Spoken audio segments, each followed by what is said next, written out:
Bonjour à toutes et à tous, j'espère que vous allez bien. Bienvenue sur le plateau de Tous autour de la parole. Je suis Andomo Evans et je suis avec nos deux invités habituels, le pasteur Gériel ainsi que le pasteur Alban. Alors, comment allez-vous, pasteur? Oui, moi je vais bien, très bien, par la grâce de Dieu. Je suis honoré encore de participer à cette émission Merci. qui nous bénisse chaque fois que nous sommes là. Vraiment, merci de m'avoir encore invité. Merci, pasteur Gériel, pour cette émission qui vraiment nous touche tous. Merci. Amen. Pasteur, comment allez-vous? Écoutez, je vais très bien par la grâce de Dieu. Chaque fois que nous devons échanger autour de la parole, j'en ressors béni. Et je me dis toujours que ce sont des émissions plutôt que je re-regarde. Parce qu'il y a tellement de grâce libérée. Tellement de grâce libérée. C'est toujours un plaisir d'être là sur ce plateau. Ok, merci beaucoup. Une fois de plus d'être là. Alors, aujourd'hui, nous allons parler du Saint-Esprit. Mais avant cela, nous allons faire un petit rappel des émissions précédentes. Alors, dans l'émission précédente, il était question de la parole de Dieu. Nous avons appris de nombreuses choses. Et aujourd'hui, il est question du Saint-Esprit, la personne du Saint-Esprit. Il y a de nombreuses personnes pour qui, lorsqu'on parle du Saint-Esprit, il y a quelque chose, en eux, il y a une joie qui se manifeste parce qu'ils savent et ils réalisent qui est le Saint-Esprit pour eux. Mais aujourd'hui, ensemble, nous allons discuter, échanger à propos de lui. Et avec la grâce de Dieu, je crois que nous serons énormément bénis. Alors, nous allons commencer avec vous, Abbé Alban. Qui est le Saint-Esprit selon vous? Amen. Donc le Saint-Esprit encore, on nous parle des fois du Paraclet.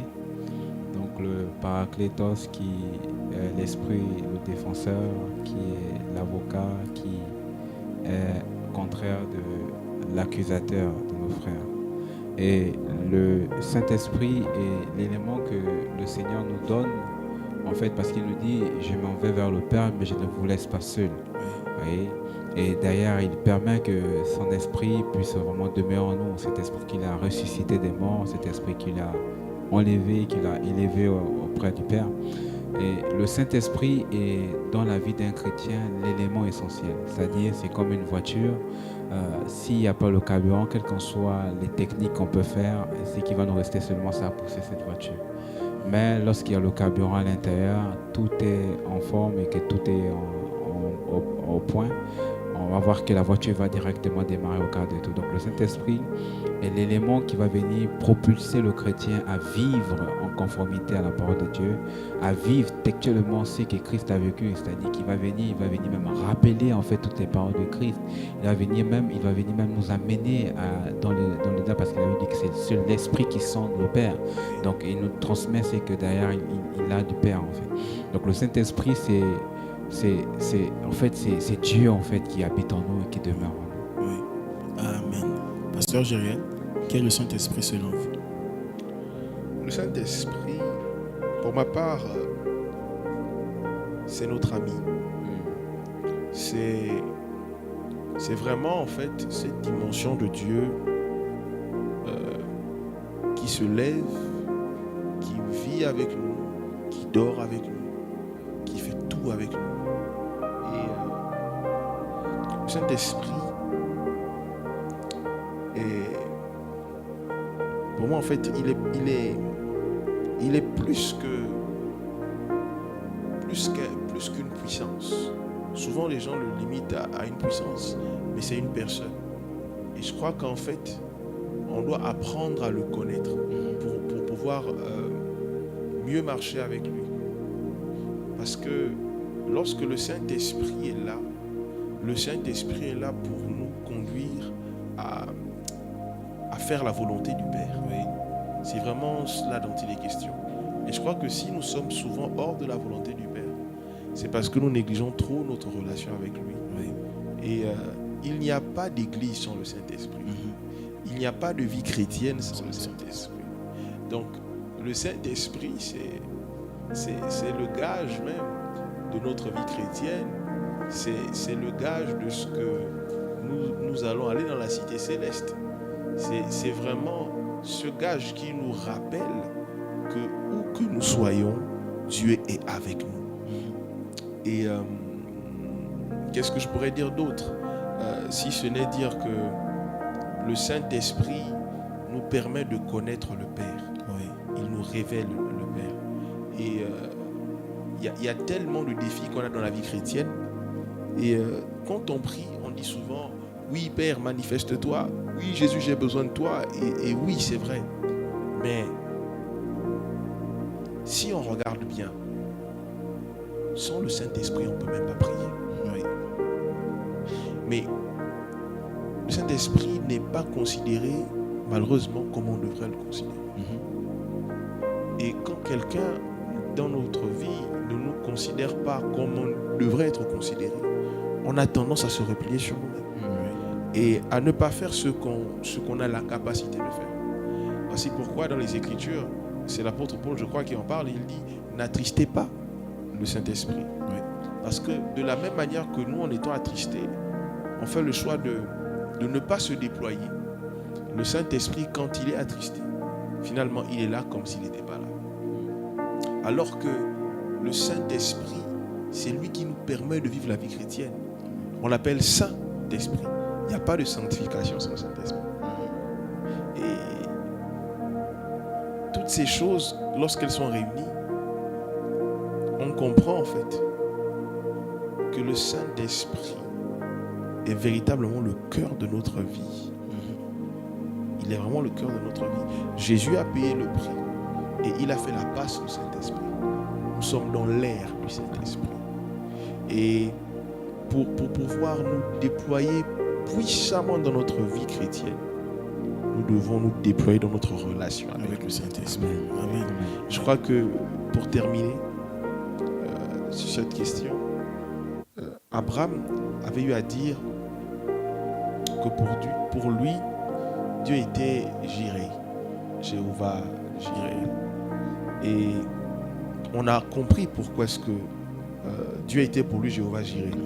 Et on a vu encore d'autres hommes dans la Bible qui ont donné chacun un nom à Dieu, Sabaoth, Elohim, le Dieu pluriel, Adonai, Jéhovah Rapha, le Dieu qui guérit.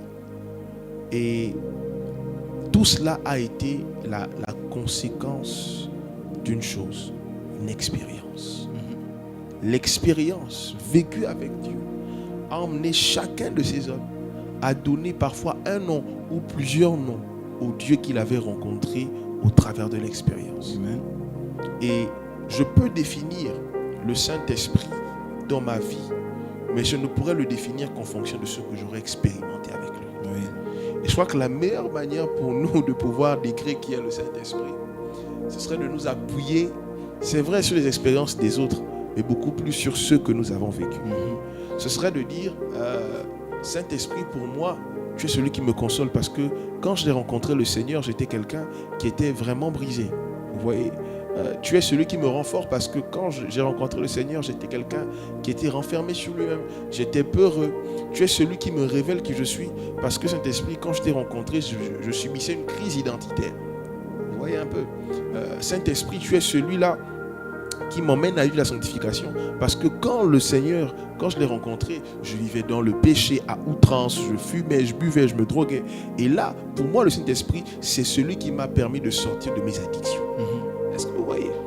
Et quand je vois les autres expériences avec les autres, dont j'entends parler dans les témoignages, je dis, Saint-Esprit, jusqu'à présent, dans ma marche avec toi, tu m'as permis de te connaître comme étant celui-là.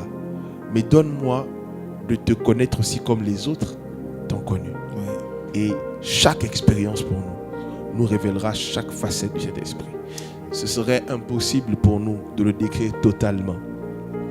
Il est tellement extraordinaire. Oui. Pasteur Alban, vous voulez ajouter quelque chose? Non, je voulais juste dire que, en fait, sans le Saint-Esprit, comme l'a dit le pasteur, en fait, il n'y a pas la vie chrétienne. Oui. Mais en fait, le Saint-Esprit en nous, c'est Dieu en nous, en fait. Le Saint-Esprit en nous, c'est la puissance de Dieu, parce qu'il avait dit qu'au commencement, en fait, l'Esprit de Dieu planait. Donc, elle était là. Le Saint-Esprit en nous, c'est c'est la vie de Dieu en nous. Le Saint-Esprit en nous, c'est la parole de Dieu en nous. Le Saint-Esprit en nous, c'est la révélation de Dieu en nous. Le Saint-Esprit en nous, c'est Dieu lui-même qui vient manifester toute sa puissance dans nous. C'est là qu'il dit non, ce n'est ni par ma force, ce n'est ni par ta force, ni tout. C'est par mon esprit, en fait. Ouais. Donc le Saint-Esprit dans la vie d'un chrétien, ou le Saint-Esprit, si on essaie de définir, en fait, c'est tout simplement Dieu qui vient maintenant habiter dans la vie d'un enfant, dans la vie de son enfant, afin de pouvoir se déployer en fait dans son environnement, dans sa marche avec lui. C'est même cet esprit-là qui nous réveillera si nous sommes morts avant que Christ n'arrive. Donc le Saint-Esprit, il est là, il est présent, et c'est Dieu qui est là en fait à travers, au-dedans de nous. Un consolateur pour certains, un ami pour d'autres, et mon tout pour moi. Le Saint-Esprit, lorsqu'on parle de lui, vous savez, il y a une grande joie qui monte en moi. Mais plusieurs personnes pourraient se dire, ok, le Saint-Esprit est là, c'est bien, c'est vrai. Mais les autres me disent, j'ai entendu le Saint-Esprit me dire, quitte là et va là-bas. J'ai entendu le Saint-Esprit me dire, prends tel texte. J'ai entendu le Saint-Esprit me dire ceci. Mais la question que cette personne se pose, c'est comment est-ce qu'on fait pour entendre le Saint-Esprit? Comment fait-on pour entendre le Saint-Esprit? Vous, comment est-ce que vous faites pour entendre le Saint-Esprit, par exemple? D'accord. Vous savez, dans une source, on ne peut pas sortir de l'eau bonne et de l'eau amère. Oui. D'accord? À cet instant où on a accepté Christ comme Seigneur et Sauveur personnel, à cet instant, l'Esprit de Dieu il demeure au-dedans de nous, en fait. Après, là aussi, la manifestation de l'Esprit dépend aussi de l'expérimentation de tout un chacun, parce que la Bible dit qu'à un moment donné, en fait, il faut qu'ils attendent, en fait, de ne pas commencer, tant que l'Esprit de Dieu n'est pas encore venu. Mais nous, Jean-Baptiste dit que je vous baptise d'eau, je vous baptise de tout, mais il y a quelqu'un qui vient qui est plus puissant que moi, lui va vous baptiser de feu et de puissance, en fait. Et nous, derrière, en tant qu'enfants de Dieu, comment on va faire pour pouvoir discerner que là, c'est le Saint-Esprit qui me parle, là, c'est pas le Saint-Esprit. La Bible dit que nous devons marcher par l'Esprit. Alors, si je marche par l'Esprit tous les jours, qu'est-ce qui me montre que je marche par l'Esprit? C'est en manifestant le fruit de l'Esprit. Donc, dans ma vie de tous les jours, à quel moment je sais que c'est le Saint-Esprit qui me parle, à quel moment je sais que c'est pas le Saint-Esprit qui me parle, c'est parce qu'en moi, tous les jours, je me bats. Le combat, c'est de pouvoir briser la chair. Donc, la Bible dit que nous devons marcher par l'Esprit et nous n'accomplirons pas les désirs de la chair. Donc, le Saint-Esprit en nous va venir, au-delà de nous décrire, en fait, si ça, c'est vraiment de Dieu, ça, ce n'est pas de Dieu, en fait. Donc, pour moi, tous les jours, comment je l'expérimente, c'est tout simplement lorsque je manifeste de manière naturelle le fruit de l'Esprit, en fait. Et là, je sais que c'est la décision que j'ai prise là, elle n'est pas personnelle, mais elle me vient directement du cœur, elle me vient de l'Esprit de Dieu. En fait.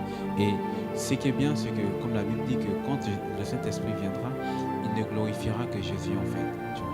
Donc, c'est-à-dire que quand je prends cette décision, et bien quand l'Esprit de Dieu me pousse, la finalité de la décision que j'ai prise, en fait, Jésus est toujours glorifié. Donc, à ce moment, je sais que c'est le Saint-Esprit qui m'a orienté dans ce genre. Alors, lorsque je sais que derrière, le Saint-Esprit n'est pas glorifié, Jésus n'est pas glorifié plutôt, Jésus n'est pas glorifié par le Saint-Esprit, alors derrière, je sais que ce n'est pas de l'Esprit, en fait. Amen. Pasteur? Pour moi, ça reste dans le cadre des expériences. D'accord. Ça reste dans le cadre des expériences. Les gens, vous savez, ils cherchent très souvent à entendre une voix. C'est moi qui te parle, lève-toi mon fils.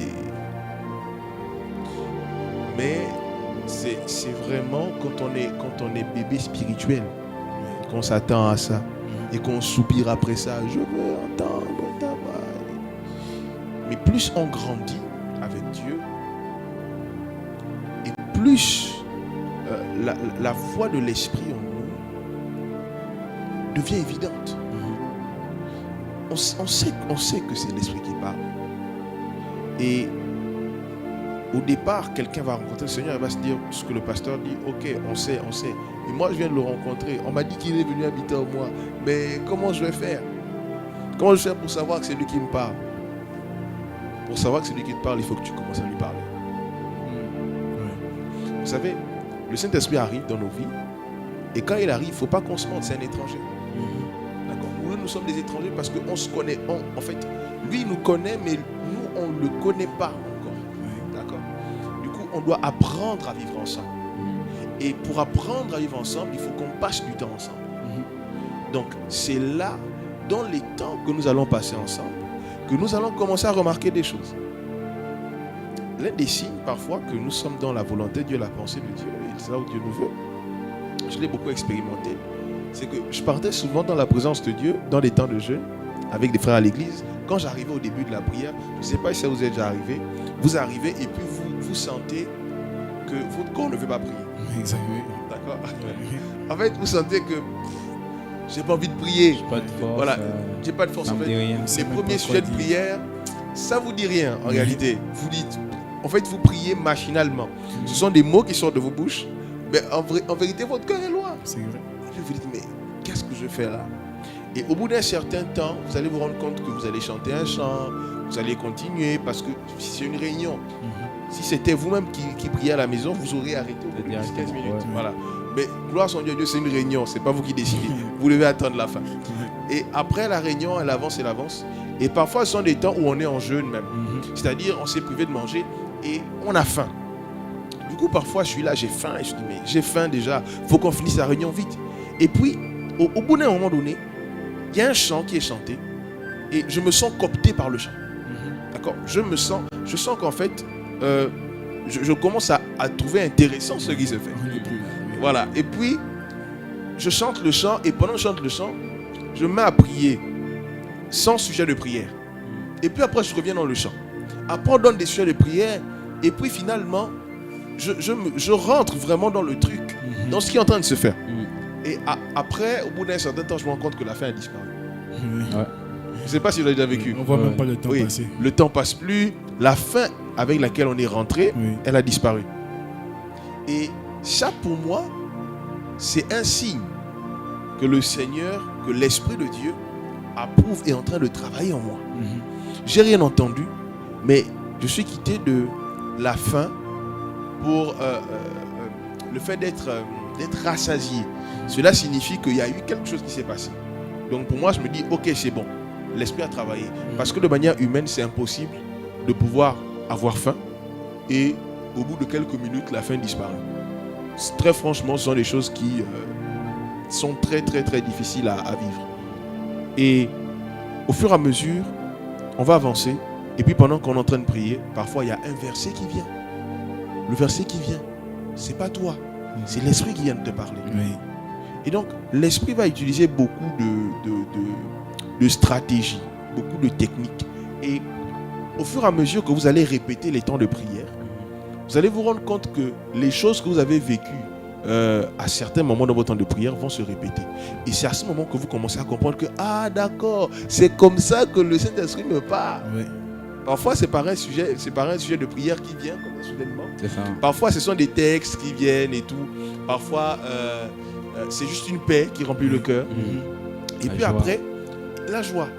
Et puis, parfois, on est en train de prier et puis on prie pour un sujet avec tellement de force. Après, on a l'impression qu'on perd même la vigueur de prier pour ce sujet. Et puis, on ne sait pas pourquoi, mais on n'a plus la force de prier pour ça.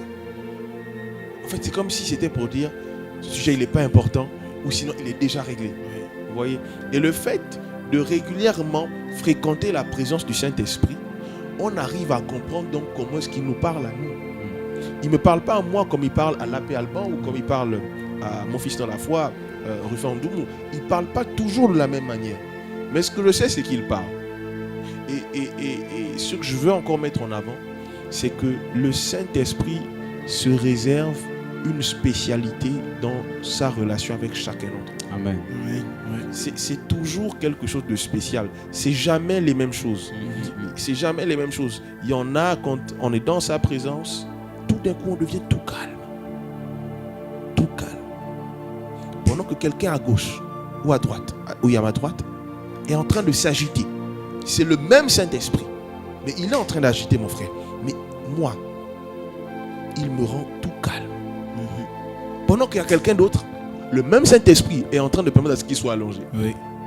Quelqu'un d'autre, le même Saint-Esprit permet à ce qu'il soit en train de pleurer.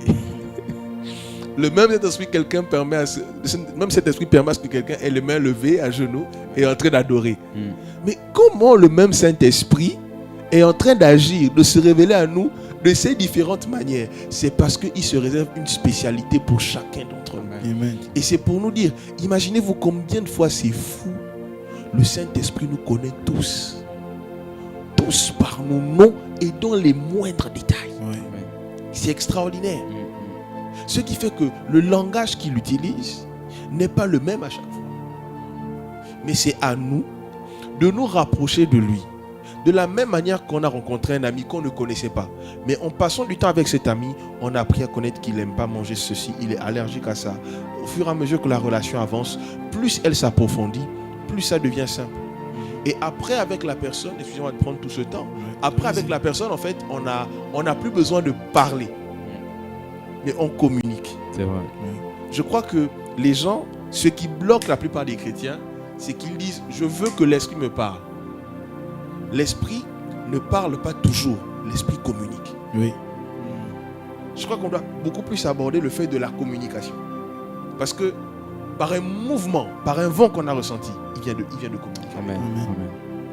Par une pensée qui est montée, il vient de communiquer. Par une image, par un flash, par une vision, par un texte, il vient de communiquer. Le Saint-Esprit parle peu, mais il communique plus. Il communique beaucoup avec nous. Le plus important, je crois que pour nous, c'est d'arriver à comprendre le langage de l'Esprit qu'il y a entre lui et nous. Et cela ne peut s'apprendre que par nos temps d'intimité. Souvent, ce sera beaucoup plus avec les frères. Mais on doit aussi apprendre à avoir des temps seuls. Seul à seul. Amen. Amen. À ce rythme-là, je ne pense pas qu'une seule heure, ça va suffire pour parler du Saint-Esprit aujourd'hui. Mais bon, on fera ce qu'on pourra faire. Alors, le Saint-Esprit, la parole de Dieu nous parle l'apôtre Paul va nous dire « N'attristez pas l'Esprit ». Et ça, c'est une question importante parce que de nombreuses personnes ne savent pas ce que c'est. Qu'est-ce que c'est que attrister l'Esprit? C'est quoi attrister le Saint-Esprit, par exemple? Allons-y. D'accord. Donc vous voyez, la Bible nous dit aussi que, il dit, j'ai lu la parole du Seigneur, il dit dans Jean chapitre 16, verset 13, il dit, Jean 16, verset 13, il dit, quand le Consolateur sera venu, l'Esprit de vérité, il vous conduira dans toute la vérité, car il ne parlera pas de lui-même, mais il dira tout ce qu'il aura entendu et il vous annoncera les choses à venir. Amen. Donc, le Saint-Esprit est un conducteur. Vous voyez, quand vous êtes dans le taxi, en fait, d'accord, et bien sûr, Pata, Franceville, comme on est proche de la ville de Franceville, on est d'accord que le chauffeur, quand on est à l'intérieur, est-ce que c'est nous qui allons donner au chauffeur les directives? Non. La plupart du temps, c'est le chauffeur, il connaît là où il nous amène. Et nous, la seule option qui nous reste, il y a deux options. Soit c'est de pouvoir obéir au chauffeur, c'est-à-dire qu'il nous amène à destination, ou soit de demander l'arrêt. Donc, quand la Bible nous dit que nous devons être conduits par le Saint-Esprit, en fait, c'est que nous, je vais revenir sur la question, mais il faut que je parte d'abord dans ce sens pour pouvoir venir recadrer. C'est-à-dire que nous n'avons rien à dire au Saint-Esprit, nous n'avons que seulement à nous mettre assis et nous laisser conduire par l'Esprit de Dieu. Parce qu'il dit, lui, il ne parlera pas de lui-même en fait. Même l'Esprit de Dieu ne parle pas de lui-même. En fait, il va venir parler ce que Dieu a dit pour toi. Oh là là. Et il va te conduire dans ce que Dieu veut que toi tu puisses faire. Mais pour qu'il puisse te conduire dans ce que Dieu dit que tu puisses faire, il faudrait que toi tu sois assis et tu le laisses te conduire. Amen. C'est-à-dire que la seule chose c'est de pouvoir descendre, ou soit la seule chose c'est de pouvoir avancer avec lui. Or nous, ce que nous faisons, c'est qu'on est dans cet esprit qui ne t'écoute pas. Et c'est là où nous attristons le Saint-Esprit. Tu vois? Parce que nous ne nous laissons pas conduire par l'Esprit de Dieu. Comment quelqu'un va venir en Christ dans la foi? C'est qu'il va venir pour pouvoir communiquer au Saint-Esprit quelque chose. Or, le Saint-Esprit ne lui communique pas. C'est pas Jésus. Jésus, tu peux parler avec lui. Dieu, tu peux parler avec le Saint-Esprit. Lui, c'est lui qui te communique seulement. C'est lui qui te conduit. Et c'est celui qui te dirige. Exactement. Toi, tu vas dire Saint-Esprit, c'est comme le chauffeur. Tu dis, chauffeur, monsieur le chauffeur, oui. On arrive en Venga à quelle heure? Il va te dire dans 2 minutes. Tu vois? C'est pas tu vas dire non, on passe par ici pour traverser, pour aller. Il va te dire, mais attends, c'est moi qui connais la route, c'est toi qui connais la route. Et c'est ça que nous avons souvent tendance à faire. C'est-à-dire qu'on veut amener Dieu à travers ce que Dieu a déposé dans l'esprit. On veut l'amener dans nos choses. Or, le Saint-Esprit, il n'est pas dans nos choses. Oui.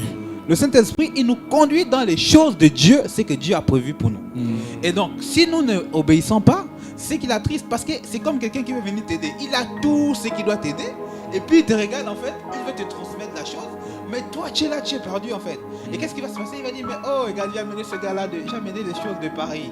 J'ai amené beaucoup de choses pour pouvoir lui donner. Mais le problème, c'est qu'il n'est pas disposé. Et ce qui fait que derrière cette personne s'attriste, elle devient triste parce que, en fait, ce qu'elle a amené pour toi est meilleur, papa, c'est que tu es en train de traverser. Ce qu'elle a amené pour toi est vraiment glorieux, papa, c'est que tu es en train de traverser. Ce qu'elle a amené pour toi, en fait, elle l'a expérimenté, elle a vu comment la chose, on a conçu la chose, et alors elle est capable de pouvoir t'expliquer cette chose-là. Mais le problème, c'est que nous, en tant qu'enfants de Dieu, nous ne voulons pas. Et ce qui fait que Dieu, il a attristé à travers son esprit, il dit, mais oh, regarde, ce que j'ai prévu pour cet enfant-là, la dimension dans laquelle j'ai prévu de l'amener. Mais le gars, il est toujours en train de dire, Seigneur, parle-moi, parle-moi, parle-moi, parle-moi. Yes. Tu vois? Donc, pour pouvoir, si qu'on nous parle de pouvoir attrister au Saint-Esprit, c'est lorsque nous refusons d'être conduits par l'Esprit de Dieu. Lorsque nous essayons d'obéir à l'Esprit de Dieu. Or, la Bible dit qu'il va nous conduire dans toute la vérité. Alors, comment je sais que derrière, j'attriste au Saint-Esprit?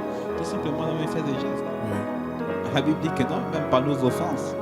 L'offense, c'est de faire quelque chose dont, par exemple, une personne qu'on doit le respect. D'ailleurs, on peut l'offenser, en fait, tout simplement. Par exemple, on prend l'exemple, tout simple. Je suis avec vous sur le plateau, peut-être à cause d'une parole que j'ai dit. En fait, je ne peux pas me rendre compte que je vous offensé. Oui. Donc, des fois, avec l'Esprit de Dieu, on ne peut même pas se rendre compte qu'on l'a offensé, tout simplement. Mais par contre, lorsqu'on se laisse conduire par l'Esprit de Dieu, l'Esprit de Dieu va toujours nous ramener sur notre chemin. Fils, qu'est-ce que tu as fait? Ça. Alors, il va toujours nous regarder. En fait. Donc, le fait de ne pas être conduit par l'Esprit de Dieu, en fait, c'est une manière de montrer que nous sommes attristés de l'Esprit de Dieu. Après, derrière l'obéissance à la parole de Dieu, le commandement, parce que le Saint-Esprit, il ne suit que là où il y a la parole de Dieu. Le Saint-Esprit ne suit que ce que Dieu lui demande de faire.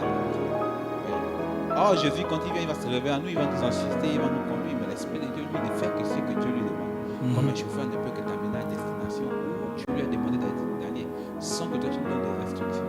Oui. Pasteur, Voilà un peu ce que je peux dire par rapport à ça. par rapport à cette question. Oui, en fait, vous savez, de là où je ressens un feu, en fait. Parce que le Saint-Esprit, chaque fois qu'on parle de lui, je crois qu'il y a une joie que le Saint-Esprit ressent. Parce que on parle beaucoup de Jésus, qui est notre Sauveur. On parle du Père qui a tout fait. On parle très peu du Saint-Esprit. Et je crois que le fait que nous soyons ici, le Saint-Esprit est dans la joie. Attrister le Saint-Esprit regroupe tellement de choses. Principalement, tout ce qui s'oppose à la parole de Dieu. Parce que le Saint-Esprit est venu pour faire la volonté de Dieu. Pour amener le règne de Dieu sur la terre. Et une fois que nous sortons nous nous opposons à la volonté de Dieu, nous l'attristons.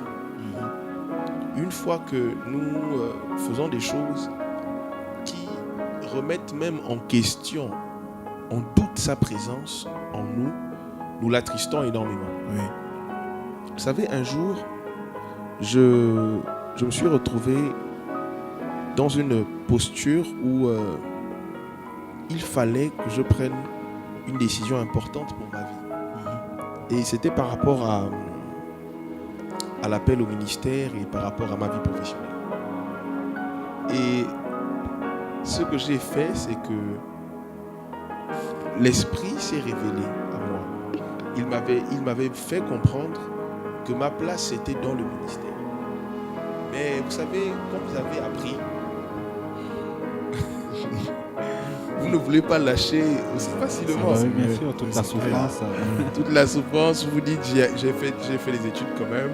Je veux travailler comme tout le monde, avoir un salaire comme tout le monde. En fait, je veux maîtriser les choses. Ouais. Alors qu'avec le Saint-Esprit, on ne maîtrise rien. Ouais. Et c'est ça notre plus gros problème. L'une des choses qui fait en sorte qu'on attriste le Saint-Esprit, c'est qu'on veut y maîtriser les choses qui ne doivent pas être sous notre contrôle, mais sous son contrôle. Parce qu'effectivement, c'est lui qui est censé, comme disait la paix, nous conduire. C'est ça son travail, sur la terre. Sauf que comme il nous conduit, il y a des choses qu'on ne va pas maîtriser. Mais l'homme, de la façon dont il a été constitué, il aime avoir le contrôle sur tout. Oui. Alors qu'avec le Saint-Esprit, l'homme doit simplement se laisser conduire. Et c'est ainsi que l'Esprit s'est révélé à moi. Et écoutez, j'en ai fait ma tête. J'ai signé des contrats, j'ai travaillé convenablement et je faisais très bien mon travail. J'avais de l'argent.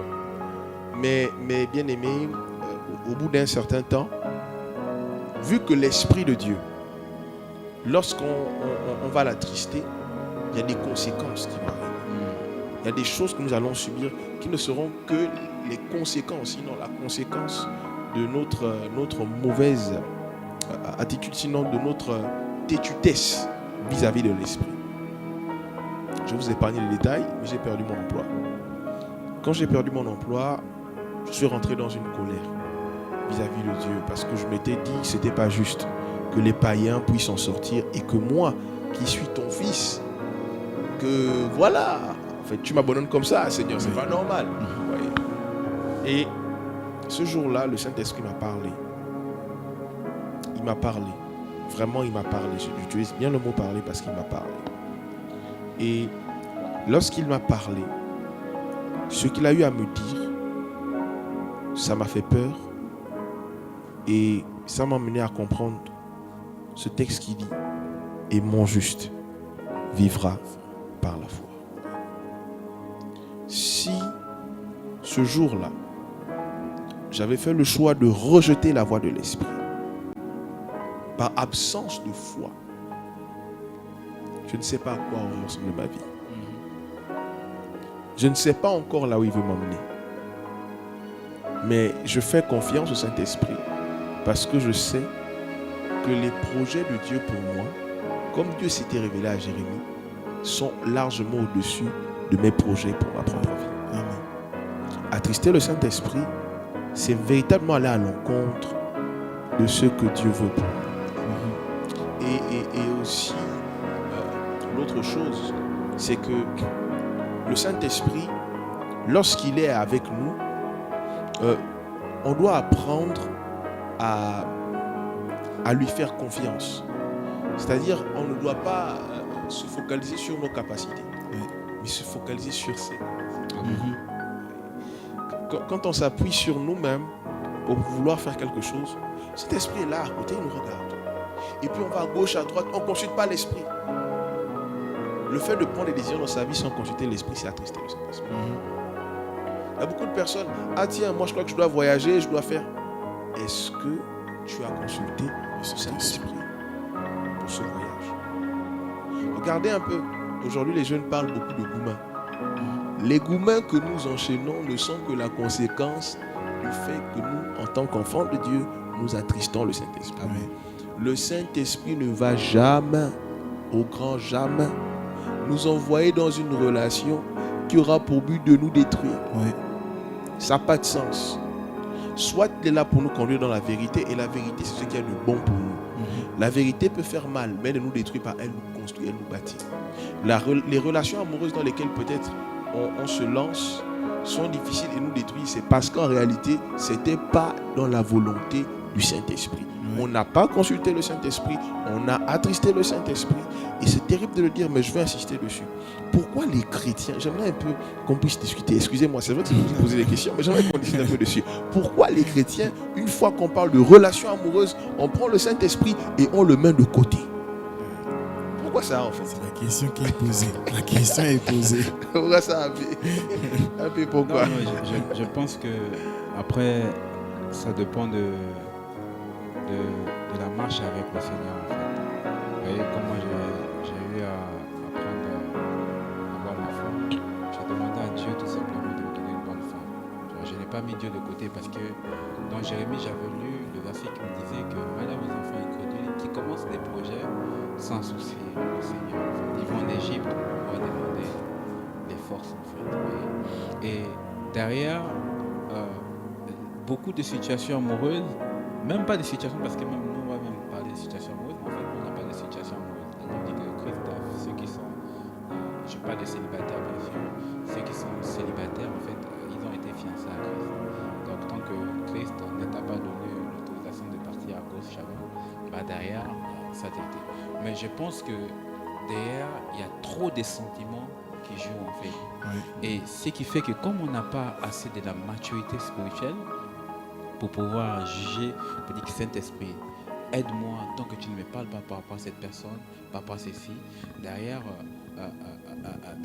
on se met dans des combats qu'on n'a pas en fait, qu'on ne devait pas combattre en fait. Beaucoup de combats, surtout dans le relationnel, sont dus même au fait de pouvoir laisser le Saint-Esprit à côté. Ouais. Et c'est ce qui a mené beaucoup de jeunes filles aujourd'hui dans l'église à être dessus des hommes en fait. Aujourd'hui, si on fait un sondage, et je vous invite vraiment à faire ce sondage-là, de savoir combien de personnes ont été attristées en fait. Et combien de personnes ont dit que moi derrière, je n'aurai plus de relation avec un homme. Je vous assure qu'au moins sur 80 ou bien 100% des jeunes filles, vous allez avoir moins 80% des jeunes filles qui ont pris cette décision. Parce que quoi? Parce qu'il n'y a pas eu l'association de l'Esprit de Dieu. Or, l'Esprit de Dieu est là pour pouvoir nous conduire dans toutes choses, même dans le mariage. Exactement. Ouais. Et surtout dans le mariage, parce que le mariage est l'une des clés les plus importantes dans l'accomplissement de notre destinée. Celui qui attriste le Saint-Esprit ne sera pas attristé. Ouais. Ah oui. Celui Ça, qui c'est attriste le Saint-Esprit sera attristé. Amen. Amen.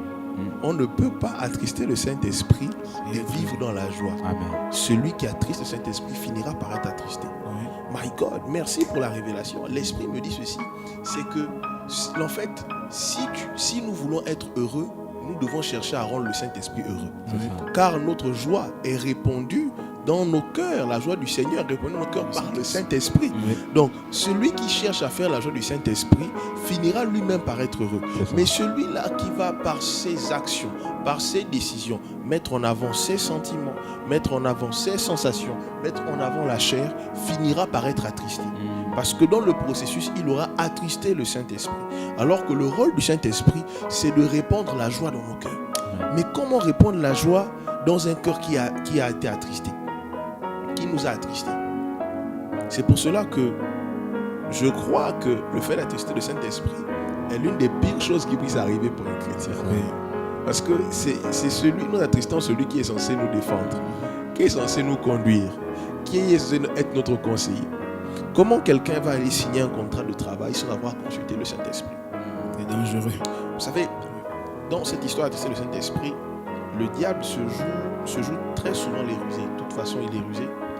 Ce qu'il fait, c'est que il y a des choses où il sait que de manière évidente, on ira consulter le Saint-Esprit. Mais il y a des choses que l'ennemi met devant nous qui font en sorte que on a l'impression de directement balayer, d'accord, le fait d'aller consulter le Saint-Esprit parce qu'on a l'impression que c'est même l'Esprit qui nous a emmené cela. Je prendrai un exemple tout simple. Aujourd'hui, un frère est en train de chercher un emploi et il trouve une entreprise dans laquelle on lui propose un contrat, il sera payé à 500 000 francs alors qu'il est ingénieur. Et pendant qu'il travaille dans cette petite boîte, il y a une autre boîte qui vient d'arriver dans la ville et qui cherche des personnes qui ont son profil. Et on l'appelle en entretien parce qu'il avait remis son dossier à quelqu'un. Et quand il arrive en entretien, on échange avec lui, on lui dit mais votre profil nous plaît énormément. Et là, du coup, on lui dit écoutez, vous avez un salaire d'1 500 000, vous avez un véhicule de service, vous avez une maison. Et automatiquement, il va dire c'est le Seigneur qui m'a béni. C'est le Seigneur qui m'a donné ce contrat-là.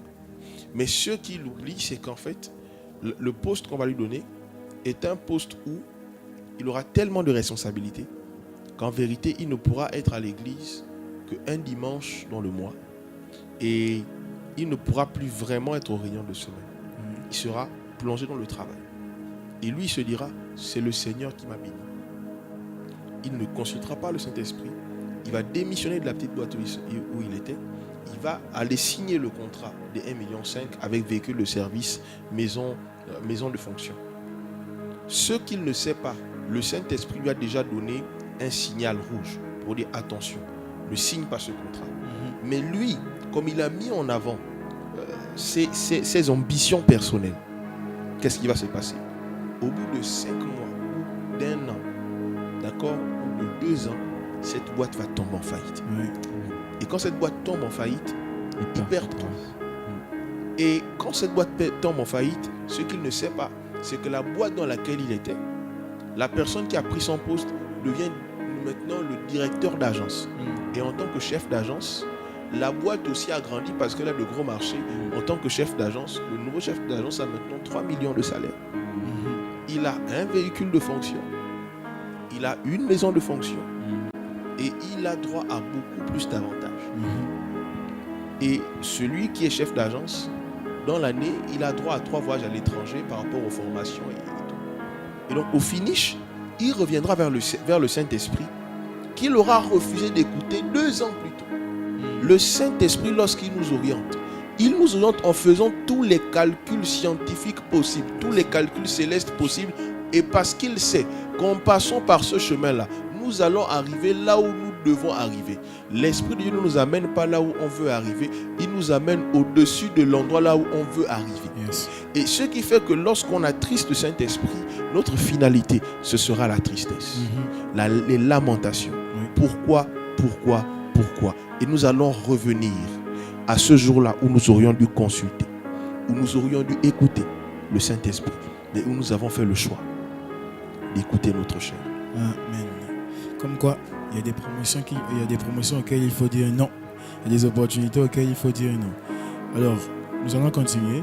Il était question d'adresser le Saint-Esprit, mais là, cette fois-ci, on va parler de quelque chose que beaucoup de chrétiens aiment, le baptême du Saint-Esprit. Déjà, il est important de comprendre c'est quoi le baptême du Saint-Esprit. Alors, Abbé Alban, c'est quoi le baptême du Saint-Esprit? Donc, le baptême du Saint-Esprit, c'est le revêtement de la puissance en fait de Dieu qui nous permet de pouvoir marcher en nouveauté de vie en fait. C'est-à-dire, lorsqu'on accepte le Seigneur Jésus-Christ à un moment donné de notre vie, derrière en fait, on est revêtu de toute la puissance de Dieu. Et ça, si nous voulons comprendre ça, on le lit dans Luc en fait, chapitre 4. On voit comment Dieu pousse, il dit que non, l'Esprit pousse Jésus dans le désert. Oui. Et quand il termine toutes les différentes épreuves qu'il a devant lui, qu'est-ce qui se passe? On voit en fait tout simplement, on dit Jésus revêtu de toute la puissance. On peut lire ensemble dans Luc, revêtu de l'Esprit. Dans Marc chapitre, Luc chapitre. Vous voyez? Il dit, j'ai lu la parole du Seigneur. Il dit, dans Luc chapitre 4, il dit, Jésus rempli du Saint-Esprit, j'ai lu la parole, Jésus rempli du Saint-Esprit revint du Jourdain et fut conduit par l'Esprit de Dieu dans le désert. On est d'accord? Il dit, Jésus rempli du Saint-Esprit revint du Jourdain et il fut conduit par le Saint-Esprit dans le désert. Et si on avance un peu plus, on va dire, verset 14, on nous dit que Jésus, revêtu de toute la puissance du Saint-Esprit, retourna à Galilée et sa renommée se répandit dans tout le pays. Vous voyez, il y a 2 choses qu'on voit ici. On dit d'abord qu'il est rempli du Saint-Esprit, comme tout chrétien qui accepte le Seigneur. D'ailleurs, il est rempli du Saint-Esprit en fait. Mais or, quand Jésus sort des différentes épreuves dans le désert, il est revêtu en fait de l'Esprit de Dieu. Or, le revêtement en fait, c'est la puissance en fait de Dieu qui nous permet de pouvoir manifester. Et là, quand il arrive, il rentre directement dans le temple. Il dit, l'Esprit du Seigneur est sur moi, car il m'a oint pour pouvoir annoncer la bonne nouvelle aux pauvres. En fait. Et après, derrière, à cet instant, dans le même temple, il chasse en fait un esprit en fait. Vous voyez? Donc, c'est-à-dire, quand on nous parle du baptême dans le Saint-Esprit, eh bien le baptême dans l'Esprit, en fait, c'est tout simplement le revêtement que Dieu met dans notre vie pour pouvoir marcher avec la puissance en fait de Dieu, pour pouvoir marcher en fait, pour pouvoir manifester tout le royaume de Dieu en fait, manifester, agir en fait en fonction de ce que l'Esprit de Dieu va faire. Yes. Beaucoup de gens en fait sont nés de nouveau, c'est-à-dire qu'ils ont bien reçu le baptême d'eau, ils ont reçu l'Esprit de Dieu, mais le problème c'est qu'il leur manque le revêtement. Or le revêtement, c'est ce qui va te permettre de pouvoir entrer dans ton ministère, de pouvoir manifester en fait les œuvres pour lesquelles Dieu avait prévu à l'avance que tu puisses les pratiquer, c'est-à-dire agir et faire, on appelle ça comment, étendre l'action de Dieu en fait sur la terre. Or quelqu'un qui n'est pas revêtu du Saint-Esprit, en fait il peut rien faire. Il peut seulement prier, il peut jeûner, il peut tout faire, mais en fait ce qui concerne en fait la manifestation de toute la puissance de Dieu, il ne pourra pas faire, il ne pourra pas l'avoir en fait. Donc quand en tant qu'enfant de Dieu, en fait c'est quelque chose que nous devons aspirer. aspirer vraiment au revêtement de la puissance de Dieu. En fait, être revêtu de l'Esprit de Dieu, en fait. Et c'est ce qui va nous permettre de pouvoir manifester toute la puissance de Dieu dans notre marche. Amen. Pasteur. Le baptême du Saint-Esprit. J'aime bien dire le baptême du Saint-Esprit avec le signe du pardon. Ouais. J'aime bien ça. Nous allons y arriver. Ouais. Baptême du Saint-Esprit, c'est être jeté, immergé dans les eaux de l'Esprit.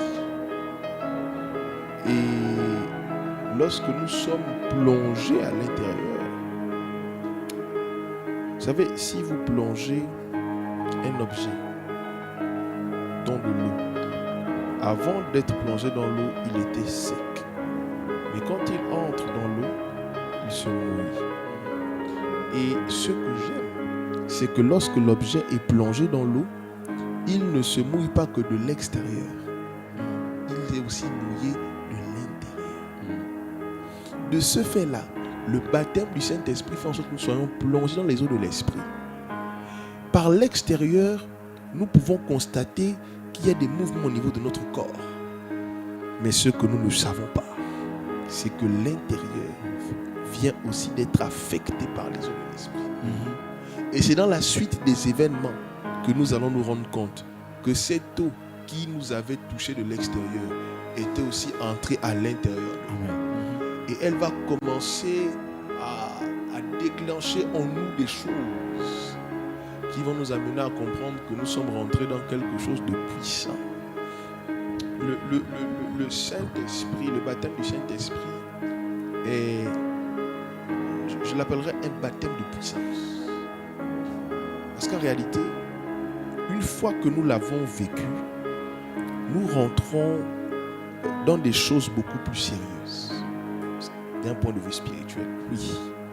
Et en rentrant dans ces choses beaucoup plus sérieuses, nous avons la puissance pour faire reculer les ténèbres. Et malheureusement, le diable emmène beaucoup d'enfants de Dieu à perdre de vue cet élément-là. Ce qui fait que nous recevons, nous avons la grâce de le baptême de cet esprit, mais nous n'expérimentons pas les fruits de notre baptême dans le Saint-Esprit de manière régulière. Oui, ce baptême, certes, c'est une eau dans laquelle on nous plonge spirituellement, mais ce n'est pas qu'une eau, c'est aussi un feu. Un feu qui brûle au-dedans de nous. Et quand ce feu brûle au-dedans de nous, bien-aimés dans le Seigneur, oh my God, il y a quelque chose qui se passe parce qu'on a envie de se mettre en mouvement. Il faut qu'on puisse accomplir des choses. Quelqu'un qui a été baptisé par le Saint-Esprit ne peut pas rester sur place. Voici pourquoi dans ce texte, verset 14, on nous dit: Jésus, revêtu de la puissance de l'Esprit, retourna en Galilée. Et sa renommée se répandit dans tout le pays d'alentour. Il enseignait dans les synagogues et il était glorifié par tous. Le Saint-Esprit, lorsqu'on vit le baptême dans le Saint-Esprit, on ne restera pas sur place. On va bouger. On va faire bouger les choses. Le baptême du Saint-Esprit vient aussi avec un zèle. Et ce zèle, bien aimé, nous pousse à nous dire qu'il y a des territoires à conquérir. Il y a des œuvres des ténèbres qui doivent être renversées. Pour moi, c'est ça le véritable baptême dans le Saint-Esprit. Il y en a qui l'ont reçu et qui préfèrent rester dans le calme de leur chambre, qui préfèrent rester dans le calme de leur petit département, de leur petit comité. Mais ils ne cherchent pas à faire bouger les choses.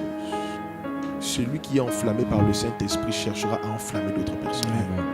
Et c'est ça le baptême dans le Saint-Esprit. Voici pourquoi ce jour, dans Actes chapitre 2, lorsqu'ils ont expérimenté le baptême dans le Saint-Esprit, qu'ils ont reçu des langues de feu, lorsque Pierre a parlé, sa langue était enflammée, il a enflammé d'autres personnes. Et lorsqu'ils ont entendu le discours, ils ont dit à Pierre: que devons-nous faire maintenant? Que devons-nous faire maintenant? Le baptême du Saint-Esprit vient sur nous pour nous propulser, nous mettre en mouvement, mais aussi pour que des vies au travers de nous soient impactées. Amen. Le baptême du Saint-Esprit. La question que l'on aimerait aussi vous poser, c'est la manifestation des dons de l'Esprit. Est-ce que c'est avant ou après le baptême du Saint-Esprit que cela est possible?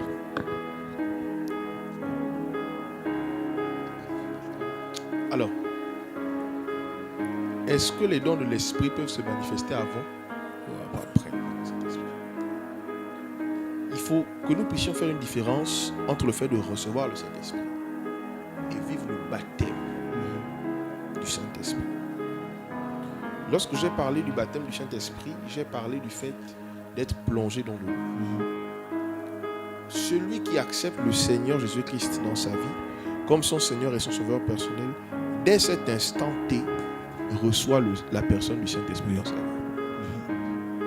Et le but du Saint-Esprit, c'est de nous amener à manifester le fruit de l'Esprit, à manifester les dons spirituels.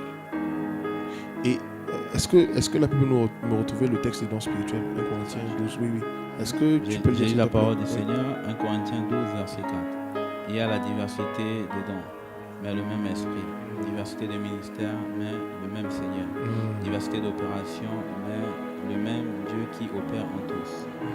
Verset 7. Or, à chacun, la manifestation de l'Esprit est donnée pour l'unité commune.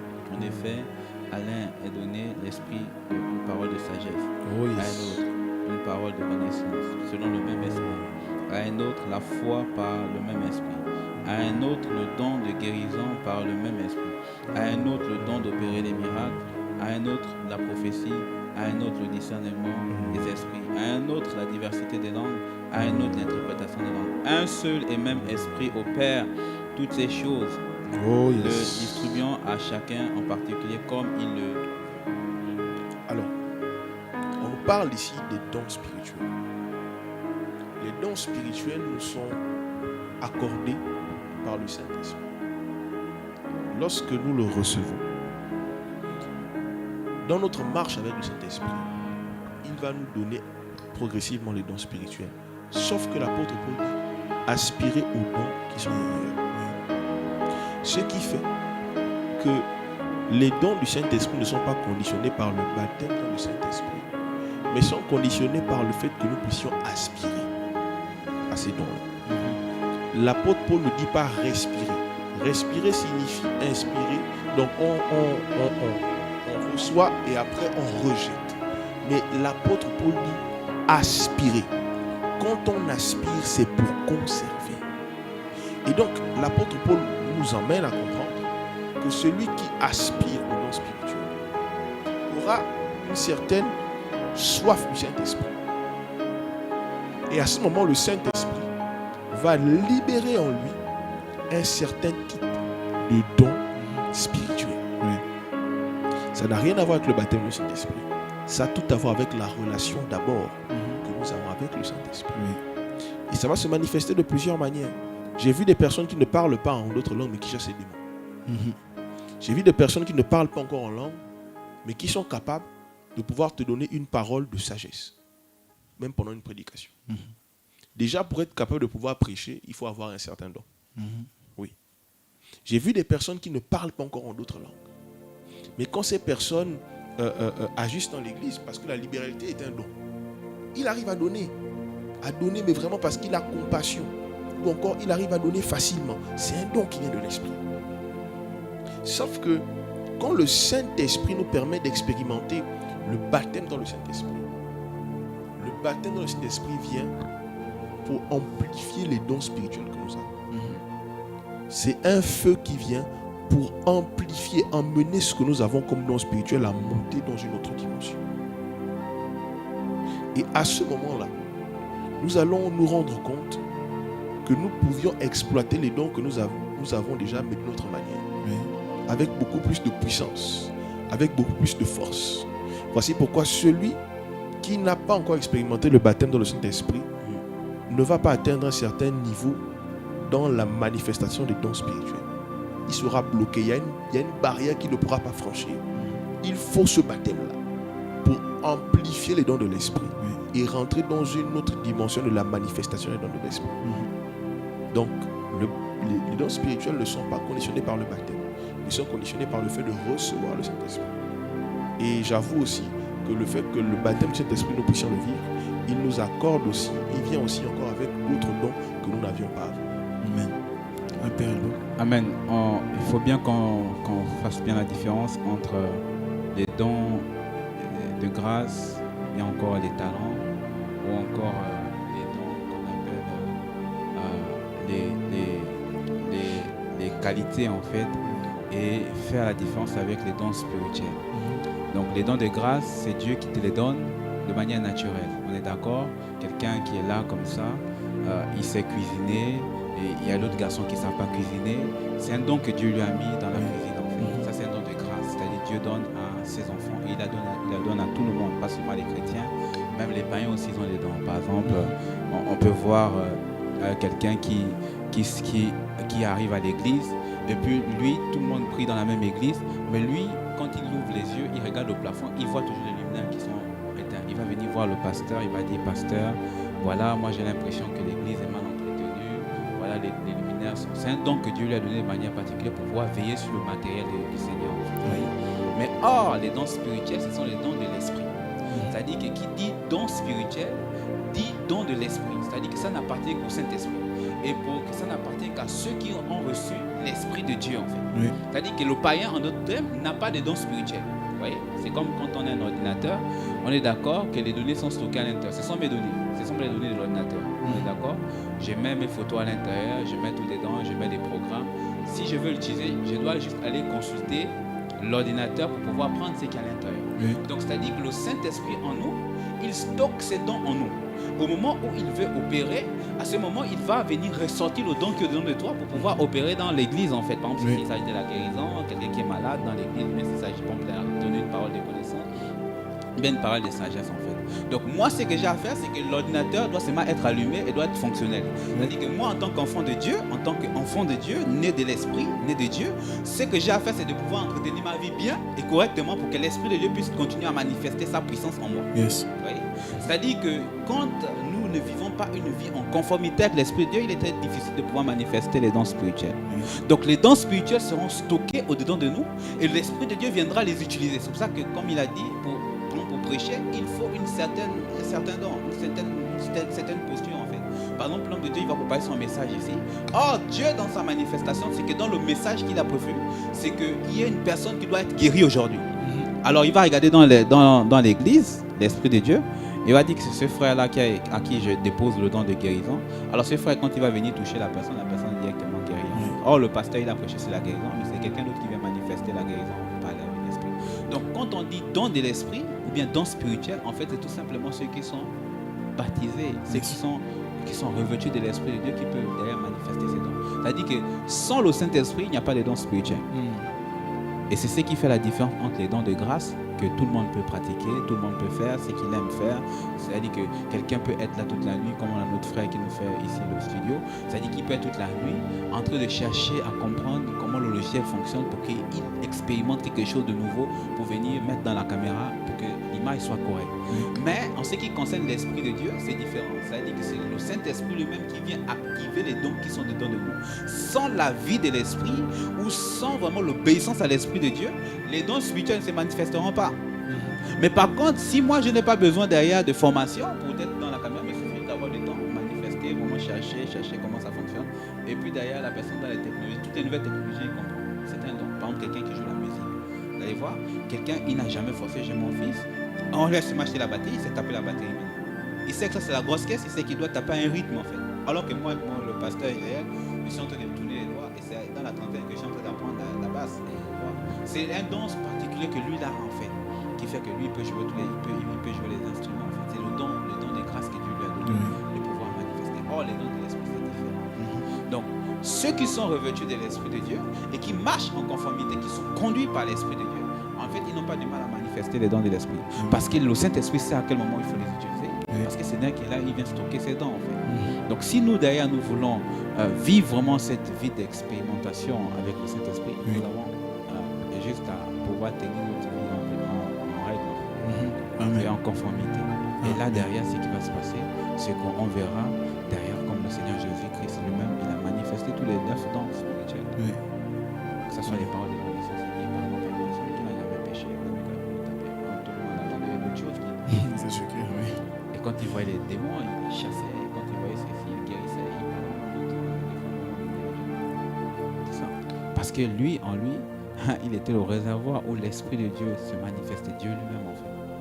Oui. Donc voilà ce que je peux apporter. Les dons spirituels sont bien évidemment pour ceux qui sont remplis du Saint-Esprit. En d'autres termes, nous n'avons pas de dons spirituels. C'est l'Esprit de Dieu qui vient manifester ses dons dedans de nous. Donc quelqu'un ne peut pas dire que moi j'ai le don des guérisons, ça ne t'appartient pas. Ça appartient à l'Esprit de Dieu. Or, par contre, quelqu'un peut dire, moi je sais jouer au football. Oui. Parce que ça l'appartient à lui. Qu'il est là, qu'il ait le ballon ou pas, il sait jouer. C'est clair. Donnez-lui le ballon, vous allez voir, il va manifester ça. Mais il peut venir là, il va commencer à vouloir manifester les dons. Et c'est quand on a lu dans Corinthiens, on nous parle de chaque fois l'Esprit de Dieu qui donne à chacun. Donc le dénominateur commun de tous les dons spirituels, c'est l'Esprit de Dieu. Yes. Sans le Saint-Esprit, il n'y a pas de dons spirituels. Amen. Amen. Nous allons maintenant parler du parler en langue. C'est une question qui souvent monte à l'esprit de plusieurs personnes. Lorsqu'on parle en langue, est-ce que c'est le Saint-Esprit qui nous donne de parler en langue après avoir vécu l'expérience du baptême du Saint-Esprit, bien évidemment. Donc, par exemple, je viens à l'église ou bien je suis dans ma chambre, j'ai envie de prier et je me dis, je vais me mettre à parler en langue. Mais plusieurs personnes se disent, est-ce que c'est le Saint-Esprit qui doit me conduire à parler en langue ou je peux décider de parler en langue à n'importe quel moment? Là est la question. Est-ce que vous parlez anglais? Oui. À quel moment vous avez pu parler anglais? Quand j'ai appris. D'accord. Après avoir appris, bien sûr. D'accord. Est-ce que maintenant vous pouvez parler anglais tout de suite? Oui. D'accord. À quel moment vous sentez la nécessité de parler anglais? Quand Quand vous je suis- le voulez, ou bien, Oui, quand je ou veux bien vous parler attendez anglais. qu'un ordre vous soit donné? Non. C'est la même chose avec le parler.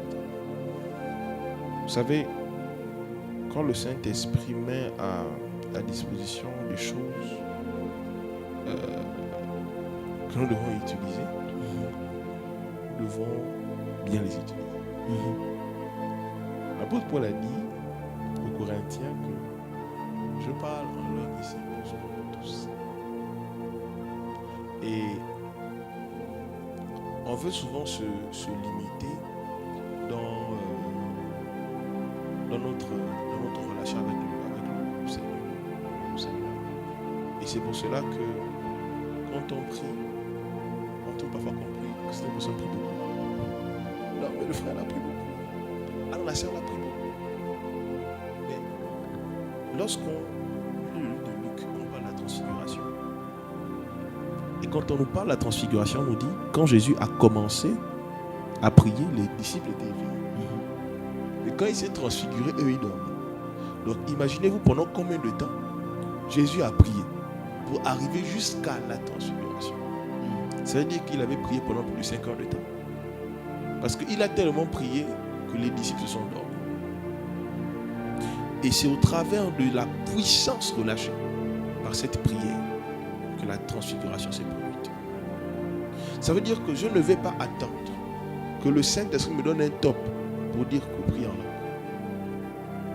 Jésus n'est pas parti sur la montagne pour vivre la transfiguration parce qu'il attendait que le Saint-Esprit lui dise que va sur la montagne, prie pour cela. Jésus est parti prier et la prière l'a conduit à ça. Cela signifie qu'il y a des expériences que nous devons vivre avec le Saint-Esprit. Mais on ne doit pas attendre que le Saint-Esprit nous dise va, rentre dans ta chambre, commence à prier en langue. Toi-même. Parce que tu as soif. La soif que tu as va te pousser à parler en d'autres langues. Oui. Tu démarres ta voiture, tu es en train de conduire. Je te dis, pourquoi je vais perdre mon temps à écouter, je ne sais pas, des informations qui ne sont peut-être pas utiles, parce que tu les as déjà. Tu te dis, je vais prier en d'autres langues. Je vais travailler le Saint-Esprit. Parce que quand je me suis levé le matin, je n'ai pas eu assez de temps. Mais le trajet de ma maison jusqu'au boulot, c'est 1 heure.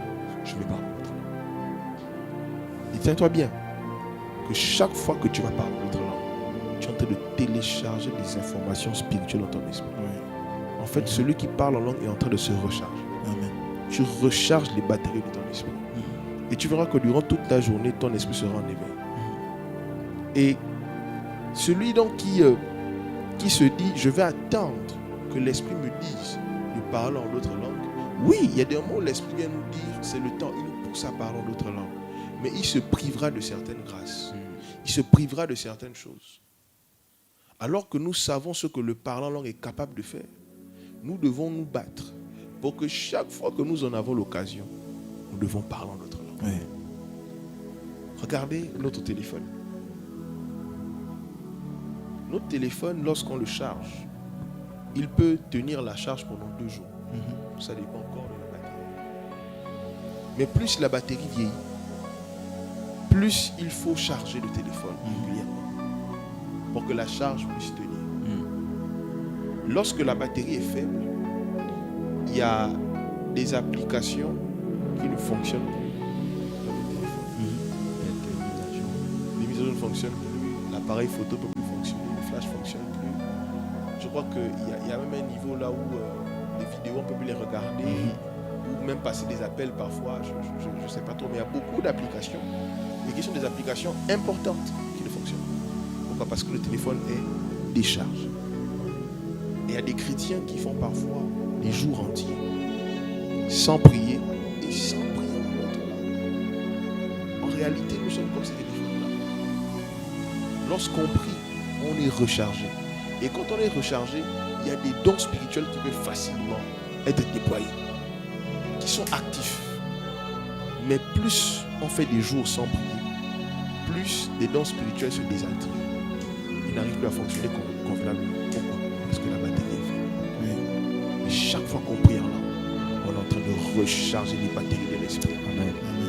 Et quand les batteries de l'esprit sont rechargées, oh mon Dieu, tu pourras être là assis au bureau. Quelqu'un va passer pendant que la personne passe. L'esprit te révèle le problème que la personne a. Et quand il te révèle le problème, il te donne aussi la solution. Amen. Et voilà pourquoi nous devons être de ceux-là qui ne disent pas j'attends que le Saint-Esprit me pousse à parler en langue. Non, je veux garder ma batterie chargée afin que mes dons spirituels soient toujours en activité, que mes dons spirituels soient actifs, afin que dans le ciel, lorsqu'il y a quelque chose qui se passe, même lorsque Dieu tient un conseil dans le ciel, que je sois informé de ce qui se passe. Voilà pourquoi il dit il ne fait rien sur la terre sans avoir averti ses serviteurs les prophètes. Yes. Parfois il nous a avertis. Mais comme la batterie est faible, on n'a pas reçu le message. Mais quand on va charger le téléphone, on verra les appels manqués, les messages ratés. Pourquoi? Parce que simplement la batterie a été faible. Je crois donc qu'il y a beaucoup de choses dans nos vies qui se passent, que nous subissons. Parce que lorsqu'il était temps pour nous d'être capable de recevoir les informations par les dons spirituels que l'Esprit nous a donnés, nous avions oublié ou nous avons négligé de brancher le téléphone. Je vais terminer en disant ceci. J'ai eu plusieurs moments où j'étais chez moi à la maison et notre merveilleuse compagnie, la SEG, nous avait permis d'avoir l'électricité. Et je voyais mes 2 téléphones, l'un était parfois à 25% et l'autre était encore à 40%. Et je me disais, je vais encore manipuler le téléphone quelques minutes et je chargerai ça plus tard. Mais sans pourtant que je ne me rende compte, au bout de 5 ou 10 minutes, la SEG venait de couper l'électricité. Et après, je me disais parfois, c'est le genre de coupure qui durera 30 à 45 minutes. Et parfois, je me mettais à attendre dans le noir. 1 heure, 2 heures, 3 heures de temps, 4 heures de temps. Et dans ce moment, ce qui me trottait dans l'esprit, c'était pourquoi n'as-tu pas chargé ton téléphone?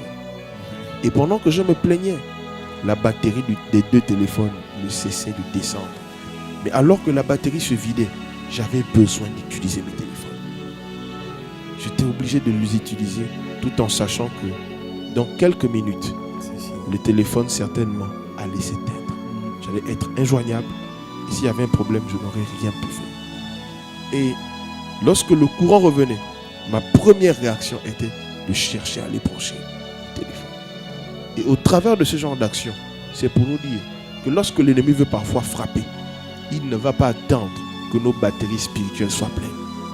On est en train de s'amuser à faire beaucoup de choses et on ne prie pas. On s'amuse à être à gauche et à droite, mais on ne prie pas en d'autres langues. On ne cherche pas à être rechargé. Et quand l'ennemi vient frapper, parfois on se dit qu'est-ce qui s'est passé? Mais en réalité, si la batterie avait été chargée, on aurait pu savoir que l'ennemi est sur le point d'arriver pour frapper et déjouer les plans de l'ennemi.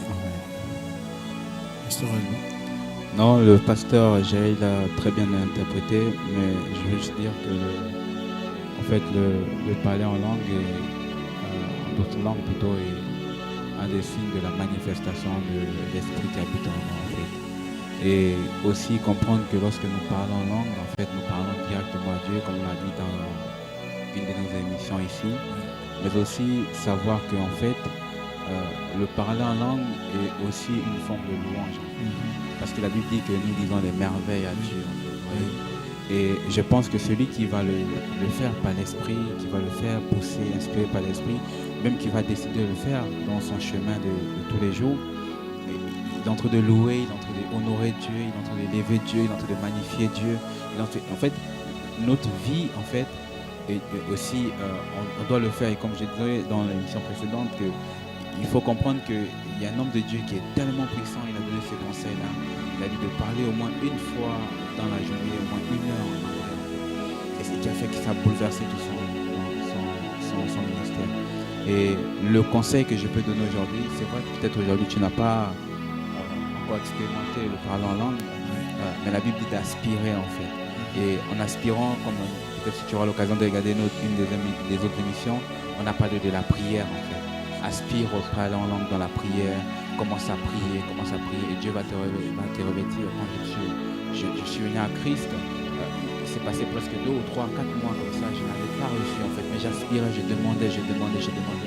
Et puis une fois on est parti en Suisse, et en arrivant en Suisse, un homme de Dieu il s'est levé, il a dit que ceux qui veulent recevoir le Saint-Esprit, et derrière recevez. Et moi je me suis levé, je demandais, et j'ai rien reçu en fait.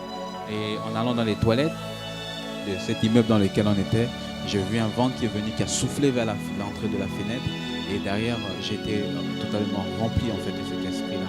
Yes. Et depuis que cet esprit, le Saint-Esprit est venu, il s'est revêtu en moi, en fait je n'ai pas été dans une foi décroissante, mais constamment le Seigneur m'amène à croître en fait, constamment il m'amène dans la croissance. Alors c'est la même expérience que nous tous peut-être sur le plateau ici nous avons vécu, mais pas peut-être de manière pareille, mais de manière identique. Mais je suis en train de te dire que si tu aspires vraiment à ce don, si tu aspires vraiment à l'Esprit de Dieu, alors l'Esprit de Dieu va venir se manifester en toi dans toute sa forme, dans toute sa grandeur. Toi, ce que tu as seulement à faire, c'est de pouvoir obéir et te laisser conduire, comme on a dit, par l'Esprit de Dieu. Amen, amen et amen.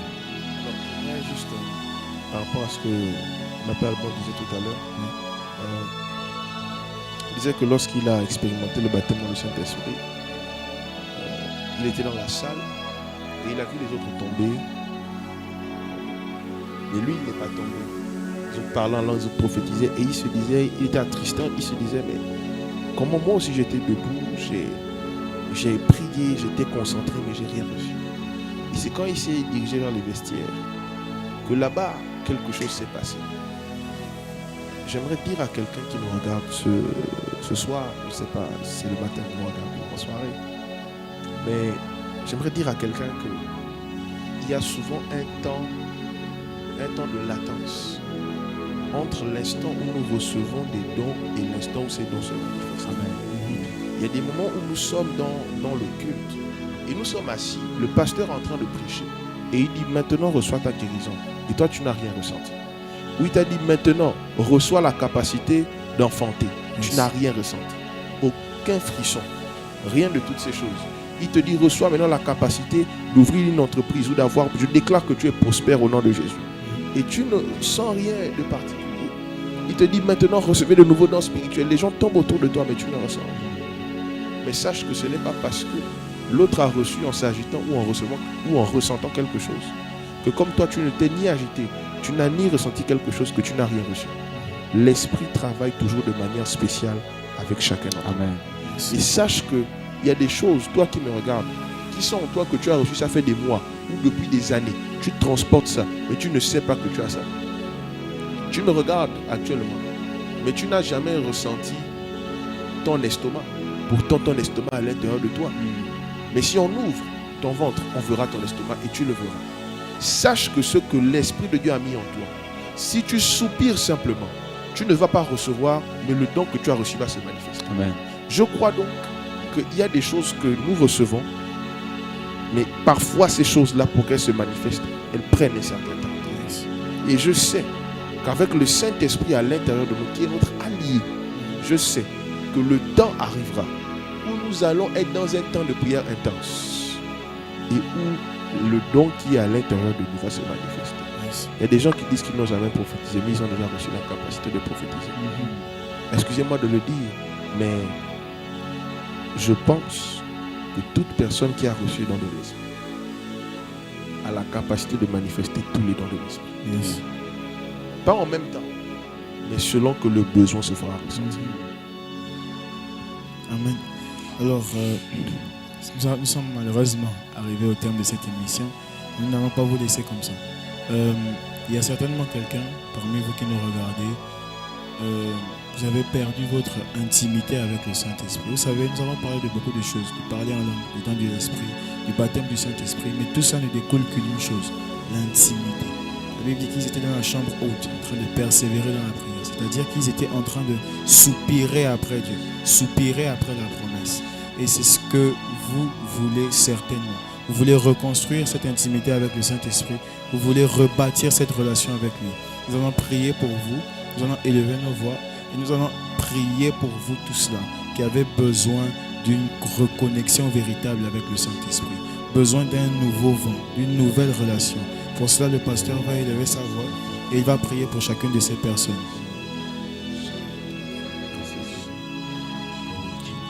Je viens prier ce soir pour toi.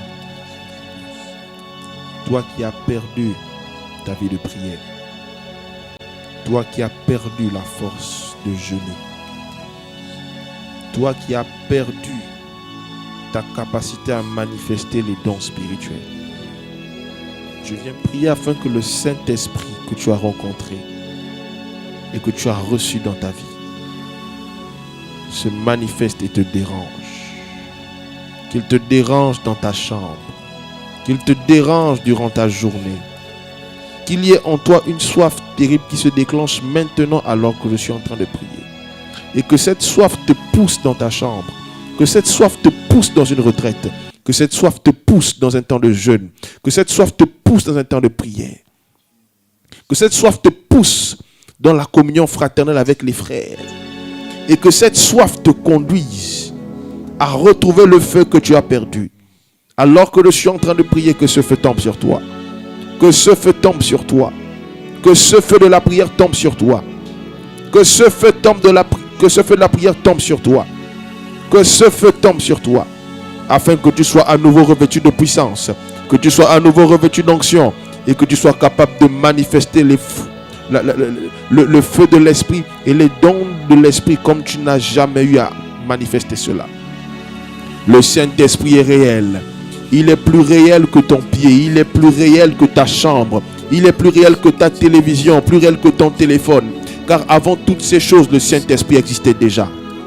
Alors de la même manière que le Saint-Esprit est beaucoup plus réel que tout ce qu'il y a autour de toi. Que le Saint-Esprit maintenant te touche. Qu'il te touche et qu'il te remplisse. J'aimerais qu'on puisse prier ensemble en langue pendant 30 secondes. Que nous puissions prier en langue pendant 30 secondes ensemble. Iaki te fedia hubra da bahide la hana maya. Ireto dia hunda da bahande veke rebedia handa la badeya. Kinde rehanda da vahize hende lebedia handa. Hande rehunga da miya hando robo sede bedeya. Kinta namasonte rekente de vayanto do bora madedeva.